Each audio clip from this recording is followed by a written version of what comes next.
কাতার সফরে ইরান আর যুক্তরাষ্ট্রের প্রতিনিধিরা কার সঙ্গে কি আলোচনা হলো, হরমুজ নিয়ে তেহরানের নয়া হুঁশিয়ারি কেন? আবার উত্তেজনায় ফুটছে ভারত পাকিস্তান সম্পর্ক, হাত কেটে নেওয়ার হুমকি ইসলামাবাদের, নতুন সংঘাতের রাস্তা তৈরি হচ্ছে কি? ইসরায়েলের কাছ থেকে অস্ত্র কেনার অভিযোগ সৌদি ও কাতারের বিরুদ্ধে, ক্ষুব্ধ ইরান কি বিশ্বাসঘাতকদের বিরুদ্ধে ব্যবস্থা নেবে? সজারু ও গন্ধগোকুল নিয়ে হেঁটে যাওয়া ভাইরাল ছোট্ট মেয়েটি কিভাবে বিপজ্জনক প্রাণীদের পোষ মানিয়েছে, তারা কোন দেশের, জানবো আজ। যুদ্ধ থামাতে কাতারের দোহায় গিয়ে বৈঠকের বিষয়ে যুক্তরাষ্ট্র আর ইরান ভিন্ন মত দিলেও একদিনের ব্যবধানে পাল্টে গেছে দৃশ্যপট।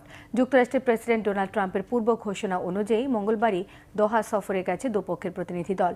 এটি কি শান্তি চুক্তির আলোচনা এগিয়ে নিতে দুপক্ষের প্রবল আকুতির ইঙ্গিত? শেষমেশ কি কথা হলো দুপক্ষের? কূটনৈতিক এই তোড়জোড়ের মধ্যে হরমুজ প্রণালী নিয়ে আবার কেন হুমকি ধমকির রাস্তায় হাঁটছে তেহরান? সঞ্জিদা ইসলাম তনির ডেস্ক রিপোর্টে থাকছে পুরোটাই। কাটতে শুরু করেছে অনিশ্চয়তার কালো মেঘ। অতি ধীর গতিতে হলেও ঘটনাবহুল হরমুজ প্রণালীতে আবার বাড়ছে জাহাজ চলাচলের সংখ্যা। সমঝোতা স্মারক স্বাক্ষরের এক সপ্তাহ পার হওয়ার আগেই ইরান আর আমেরিকা পাল্টাপাল্টি হামলায় জড়িয়ে পড়ায় হরমুজ প্রণালী আবারও বন্ধের আশঙ্কা দেখা দিয়েছিল। তবে দুই পক্ষের সংঘর্ষ থামিয়ে আলোচনার টেবিলে ফেরার সিদ্ধান্তে আপাতত দূর হয়েছে হরমুজের নতুন করে অচলাবস্থা সৃষ্টির শঙ্কা। সোমবার গুরুত্বপূর্ণ জলপথ পাড়ি দিয়েছে কমপক্ষে 40টি বাণিজ্যিক জাহাজ। হরমুজে যান চলাচল স্বাভাবিক থাকলেও গুরুত্বপূর্ণ এই জলপথে অন্য কোনো দেশের সহযোগিতা বা হস্তক্ষেপ কিছুই সহ্য করতে নারাজ ইরান। আমেরিকা ও ইসরায়েলের বিরুদ্ধে যুদ্ধ চলাকালে নিরাপত্তার স্বার্থে হরমুজে মাইনের যে জাল বিছিয়েছিল ইরান, তা অপসারণ করতে এখন এগিয়ে আসার প্রস্তাব দিয়েছে ফ্রান্স সরকার, যা সরাসরি প্রত্যাখ্যান করেছে খামেনির দেশ। হরমুজ থেকে মাইন সরানোর কাজ অন্য কোনো দেশ নয়, শুধু ইসলামী প্রজাতন্ত্রই করবে বলে স্পষ্ট জানিয়ে দিয়েছেন ইরানের উপপররাষ্ট্রমন্ত্রী কাজেম গারিবাবাদি। এদিকে পাল্টাপাল্টি হামলা বন্ধ করে শান্তি আলোচনা এগিয়ে নিতে কাতার সফরে গেছেন ইরান ও আমেরিকার প্রতিনিধি দল। তবে দুই দেশের প্রতিনিধিরা মুখ দেখাদেখি এড়িয়ে শান্তি আলোচনার পরবর্তী পদক্ষেপ নিয়ে মধ্যস্থতাকারী কাতারের সাথে আলাদা বৈঠক করবে। দুই পক্ষের সাথে আলাদা বৈঠকের বিষয়টি নিশ্চিত করেছে কাতারের পররাষ্ট্র মন্ত্রণালয়। মার্কিন দূত স্টিভ উইটকফ এবং জ্যারেড কুশনার দোহায় এসেছেন কাতারের কর্মকর্তাদের সাথে দেখা করতে। তারা এখানে ইরানিদের সাথে সরাসরি আলোচনার জন্য আসেননি।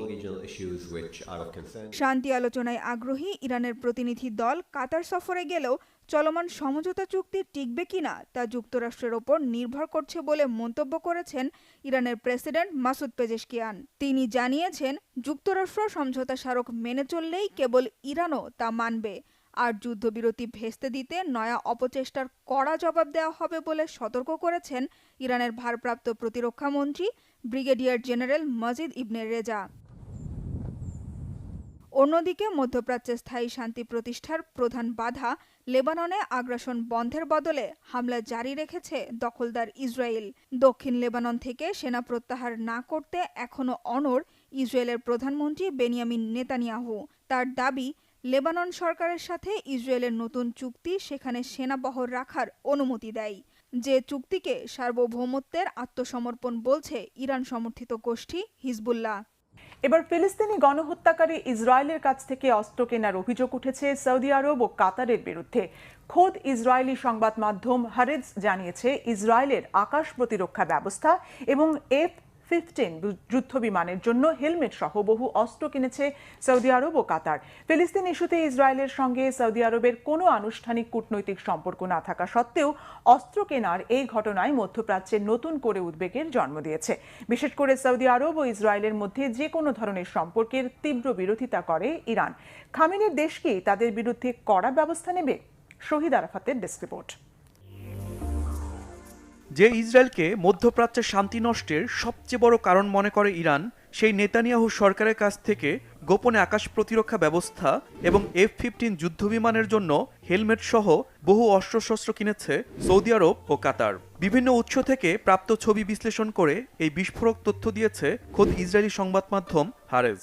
ফিলিস্তিন ইস্যুতে ইসরায়েলের সাথে সৌদি আরবের কোনো কূটনৈতিক সম্পর্ক না থাকা সত্ত্বেও অস্ত্রশস্ত্র কেনার এ তথ্য মধ্যপ্রাচ্যে নতুন করে উদ্বেগের জন্ম দেবে বলে শঙ্কা বিশ্লেষকদের। ইরান এটিকে সহজে গ্রহণ করবে না বলেও মত তাদের। ইসরায়েলের কাছ থেকে গোপনে কবে কখন এসব অস্ত্র কিনল সৌদি আরব ও কাতার? কেন এ ধরনের সম্পর্ককে আঞ্চলিক নিরাপত্তার জন্য হুমকি মনে করে ইরান?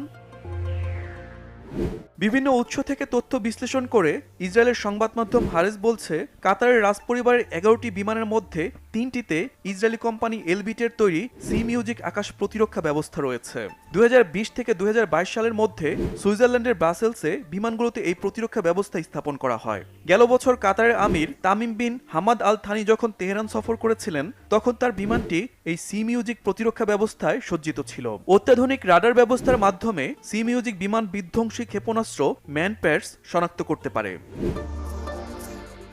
হারেজের প্রতিবেদনে বলা হয়, 2017 সালে কাতারের যুদ্ধবিমান বিক্রির একটি চুক্তি করে যুক্তরাষ্ট্র। এই চুক্তি নথিতে দেখা যায়, যুদ্ধবিমানগুলোতে উন্নত যন্ত্রাংশ ও ব্যবস্থা সরবরাহের জন্য 15 থেকে 25 কোটি ডলারের একটি চুক্তি করে ইসরায়েল। চুক্তিতে 160টি GHMCS হেলমেট এবং AN/AVS 9 নাইট ভিশন চশমা অন্তর্ভুক্ত ছিল। এমনকি সৌদি আরবের কাছে বিক্রি করা যুক্তরাষ্ট্রের F-15SA বিমানেও ইসরায়েলের সেই হেলমেট ও চশমার প্রমাণ মিলেছে। এই অত্যাধুনিক হেলমেট পাইলটকে চোখের ইশারায় লক্ষ্যবস্তু নির্ধারণ ও নিখুঁতভাবে আঘাত করার সুবিধা দেয়।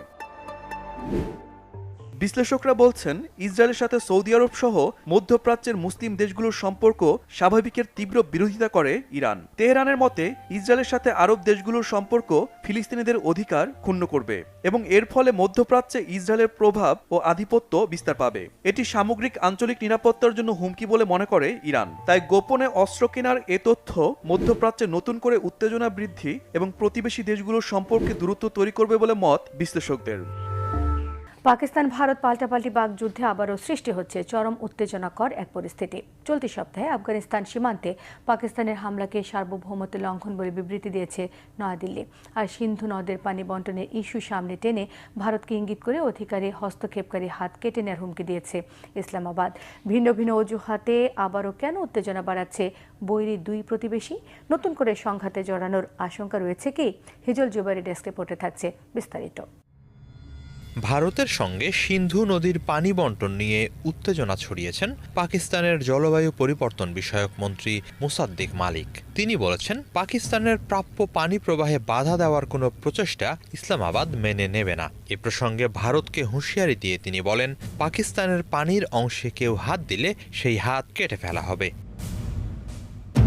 ভারতীয় সংবাদ মাধ্যম NDTV জানিয়েছে, পাকিস্তানের বিভিন্ন গণমাধ্যম ও সামাজিক যোগাযোগ মাধ্যমে মুসাদ্দিক মালিকের এই বক্তব্যের ভিডিও ছড়িয়ে পড়েছে।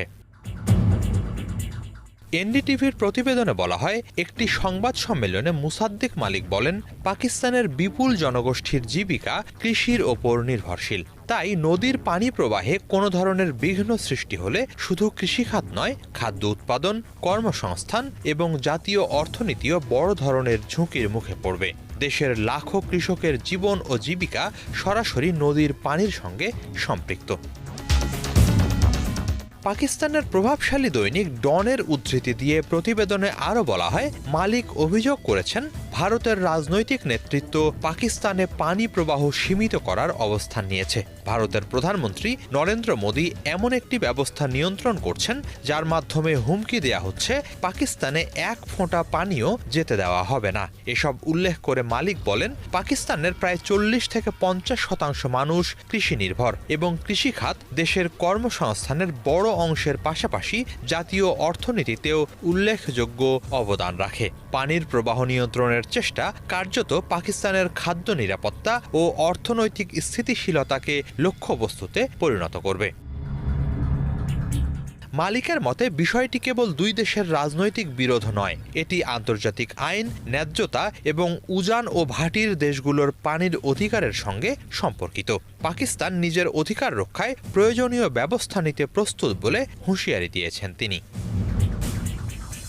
পৃথিবীর অনেক নদী অববাহিকা নিয়ে আনুষ্ঠানিক চুক্তি না থাকলেও আন্তর্জাতিক রীতি ও কনভেনশনের ভিত্তিতে পানির স্বাভাবিক প্রবাহ বজায় রাখা হয়। সেখানে ভারত ও পাকিস্তানের মধ্যে একটি কার্যকর আন্তর্জাতিক চুক্তি বিদ্যমান থাকা সত্ত্বেও পানি প্রবাহ বন্ধ করার আলোচনা কেন হচ্ছে এ প্রশ্ন তোলেন পাকিস্তানের এই মন্ত্রী। তার মতে উজানের কোনো দেশের ইচ্ছামতো ভাটির দেশের পানির প্রবাহ বন্ধ করে দেওয়ার অধিকার থাকতে পারে না। অন্যদিকে এ ব্যাপারে ভারতের অবস্থান ভিন্ন।